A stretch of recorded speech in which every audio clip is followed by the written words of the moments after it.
में आज हमारे साथ कंपनी के मैनेजमेंट जो जुड़ रहे हैं वो है यूनियन बैंक ऑफ इंडिया के। बैंक की दूसरी तिमाही के नतीजे आ चुके हैं। नेट इंटरेस्ट इनकम पर दबाव देखने को मिला, जबकि मुनाफे के फ्रंट पर सालाना आधार पर करीब 34% की बढ़ोतरी भी देखने को मिली। ग्रॉस एनपीएस घटे हैं, लेकिन नेट एनपीएस की अगर बात करें वहां पर थोड़ी सी बढ़त जरूर दिखी है। नतीजों पर विस्तार से बातचीत करने के लिए हमारे साथ अब कंपनी के मैनेजमेंट जुड़ गए हैं। उनसे बातचीत करते हैं। कंपनी के एग्जीक्यूटिव डायरेक्टर पंकज द्विवेदी अब हमारे साथ जुड़ गए हैं। पंकज जी, बहुत स्वागत है आपका 18 आवर्स स्वदेश पर, अपना समय देने के लिए शुक्रिया। सबसे पहले नतीजों पर ही आपका टेक, तिमाही नतीजे किस तरह से देख रहे हैं आप, क्योंकि नेट इंटरेस्ट मार्जिन की अगर बात करें वहां पर कुछ हद तक गिरावट देखने को मिली है। इस गिरावट के पीछे की वजह क्या देख रहे हैं आप, एंड ओवरऑल नंबर्स को कैसे देखते हैं? देखिए, पहले मैं संक्षेप में आपको जो क्वार्टरली रिजल्ट आए हैं उसके बारे में बता दूं। बैंक ने प्रॉफिटेबिलिटी में बहुत अच्छा किया है। ऑपरेटिंग प्रॉफिट और नेट प्रॉफिट में हिस्टोरिक रिजल्ट्स आए हैं हमारे, और अच्छी प्रॉफिटेबिलिटी की वजह से हमारे return on assets, return on equity और कॉस्ट टू इनकम रेशियो में भी हमने बहुत अच्छा किया है। ग्रॉस एनपीए भी हमारा घट के 4.36 पे आ गया है।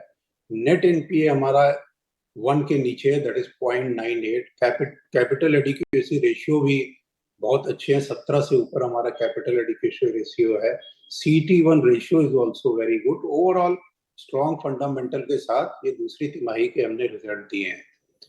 Now coming back to your question of NIM ठीक है, हमारा थोड़ा सा कम हुआ है। उसकी मेन वजह ये रही है कि इस बार नेट इंटरेस्ट इनकम में आरबीआई की गाइडलाइंस आई हुई हैं, जिसमें कि पहले penal interest net interest income का भाग होता था, वो अभी वहां से पीनल चार्जेस हो गया कि जो कि अदर इनकम में चला गया, जिससे करीब 11 बेसिस पॉइंट्स का नुकसान नेट इंटरेस्ट मार्जिन में आया है।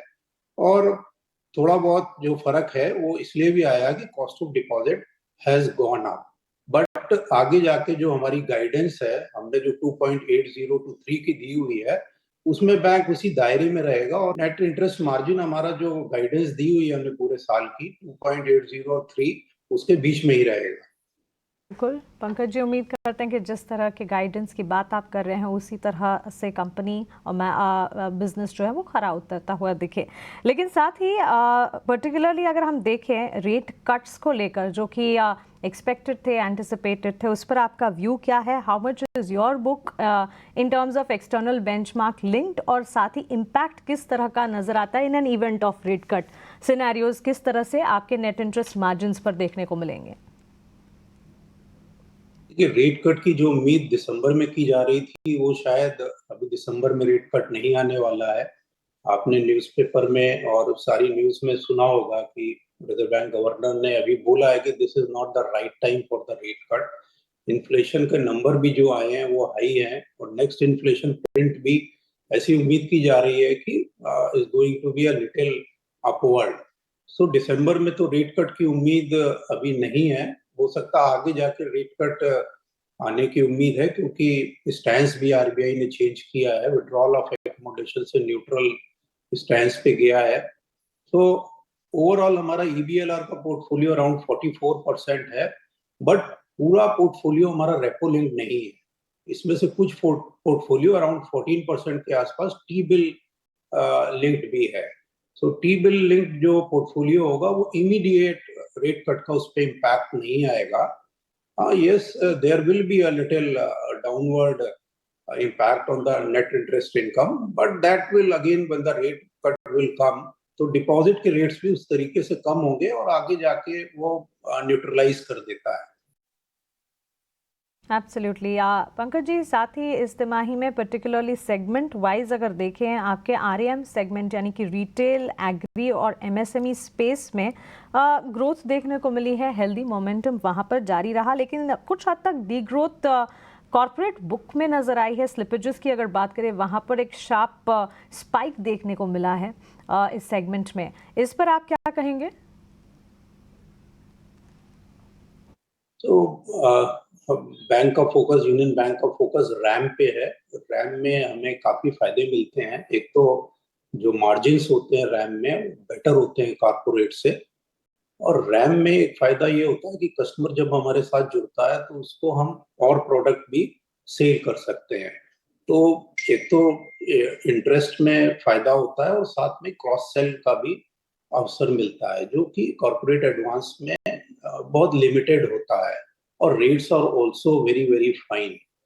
और जहां तक स्लिपेजेस की बात है, तो कॉर्पोरेट में केवल एक अकाउंट, कॉर्पोरेट अकाउंट स्लिप हुआ है, that is a one of event.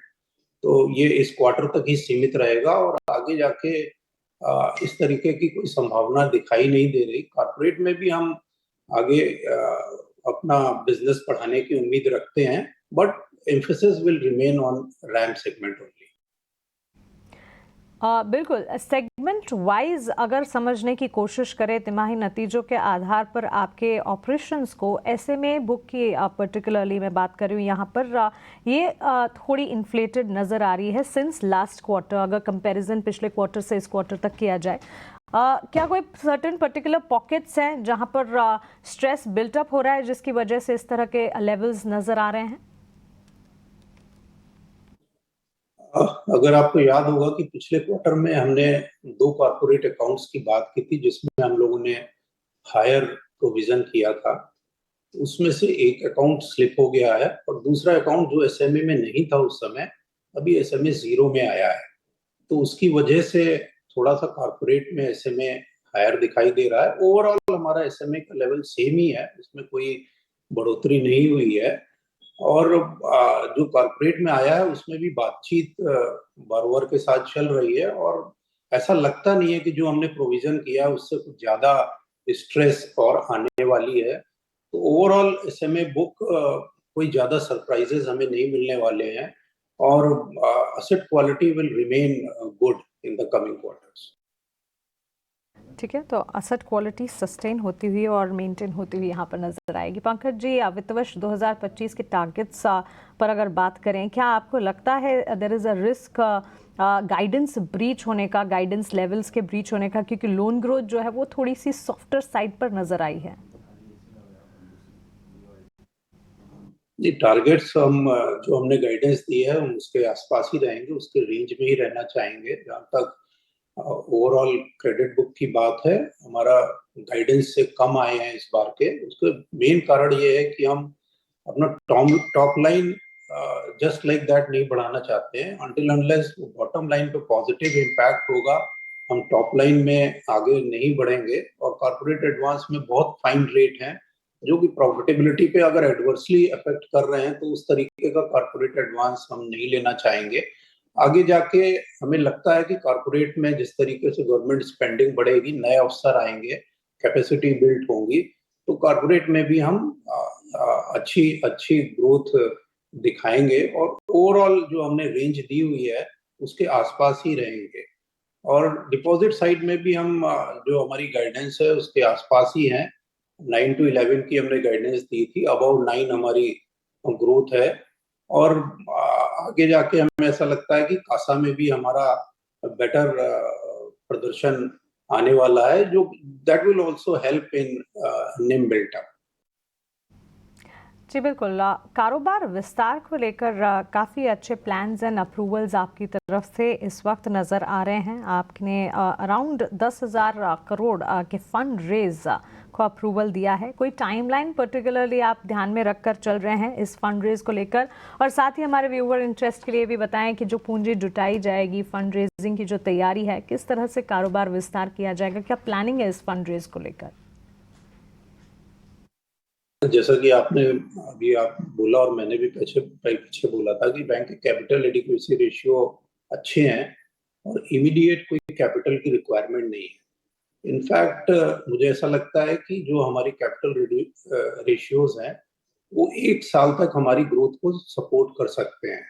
But ठीक है, हमने ये एक अप्रूवल लेके रखा हुआ है। सही समय पे मार्केट कंडीशंस को देखते हुए अगर आवश्यकता पड़ेगी तो हम जरूर कैपिटल रेज करेंगे। पीछे भी हमने 8,000 करोड़ की कैपिटल रेज की थी, दो ट्रेंचेस में की थी, 3,000 और 5,000 करोड़ के ट्रेंचेस में।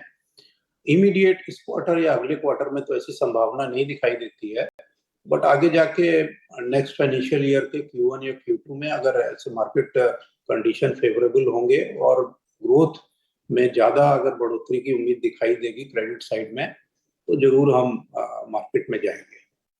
बिल्कुल पंकज जी, आपका बहुत शुक्रिया हमारे साथ जुड़ने के लिए, सवालों के जवाब देने के लिए, और आने वाले क्वार्टर्स के लिए आपको ढेरों शुभकामनाएं। तो यूनियन बैंक, हमने थोड़ी देर पहले यूनियन बैंक ऑफ इंडिया के मैनेजमेंट से बात की, और आज सुबह से ही अगर हम देखें बैंकिंग स्पेस में HDFC बैंक है जो कि बाजार को संभालने की कोशिश में जो पहले 5 खिलाड़ी हैं उसमें से आगे देखने को मिल रहा है। यूनियन बैंक ऑफ इंडिया भी, नतीजों की अगर बात करें तो नतीजों में हमने देखा कुछ हद तक कहीं कहीं हमने अच्छे सेंटिमेंट्स देखे और मिले जुले सेट ऑफ नंबर्स ही कहे जाएंगे, लेकिन 109 111 के लेवल्स के इर्द गिर्द ही आज ये स्टॉक ट्रेड करता है। और पिछले एक महीने के ट्रेंड को भी अगर देखेंगे मानस, कोई बड़ा मूव यूनियन बैंक में नजर नहीं आ रहा, लेकिन नतीजों के ठीक बाद टेक्निकली इसके चार्ट्स आपको कैसे नजर आ रहे हैं?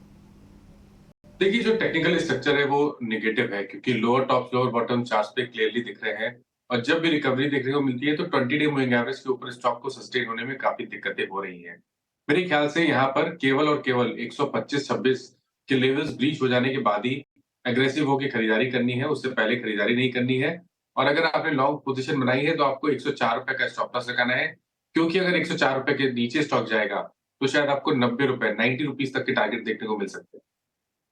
ओके, तो चलिए ये राय यूनियन बैंक ऑफ इंडिया पर मिलती हुई, और जैसे कि मानस ने भी बताया पिछले एक महीने में या पिछले कुछ दिनों में भी सेंटिमेंट्स जो हैं वो कुछ खास बढ़ते हुए नजर नहीं आए, नतीजों के साथ साथ भी इम्पैक्ट फिलहाल नहीं दिख रही है। वेट एंड वॉच की राय इस वक्त बनती हुई।